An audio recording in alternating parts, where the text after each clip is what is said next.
Bonjour mesdames et messieurs, que le Seigneur vous bénisse. Aujourd'hui, je vous souhaite merveille, bonne fête de l'année 2025 à 2026. Et donc, aujourd'hui, j'aimerais dire à quelqu'un de ne pas traverser ce mois de décembre pour aller à l'année 2025 sans dire merci, sans faire ces trois choses, d'accord? Nous allons commencer par la première chose. La première chose, nous allons dire merci à notre Dieu.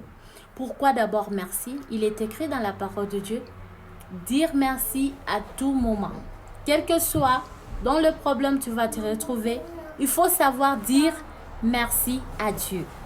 Et la deuxième chose que nous allons faire avant que tu puisses traverser l'année 2025 pour l'année 2026, c'est de demander pardon à notre Dieu.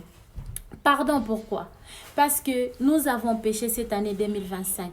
Nous avons fait des erreurs. Peut-être le Seigneur, tu n'as pas eu le temps de dire pardon à notre Dieu. Je t'exhorte, ma soeur, mon frère, de demander pardon, y compris moi-même, de dire à notre Papa, Seigneur Jésus-Christ, de nous pardonner pour tout ce que nous avons pu faire en cette année 2025. Amen. Parce qu'il est tellement miséricordieux. Lent la colère et riche en bonté. Il est prêt pour nous pardonner, quel que soit le péché que tu as fait, voire même si tu as tué, voire même si tu as volé. Je ne sais pas, moi, je ne veux pas vraiment énumérer ton péché. Toi-même, tu connais. Il faut faire l'introspection et voir qu'est-ce que je fais devant notre Dieu pendant cette période d'année 2025 pour que Dieu puisse avoir miséricorde sur nous et qu'il puisse nous pardonner et que le sang de Jésus-Christ puisse nous laver. Amen. Et la troisième chose que nous allons entamer, nous allons confier cette année 2026 dans la main de Dieu. Je vais répéter, nous allons nous confier en Dieu. Amen.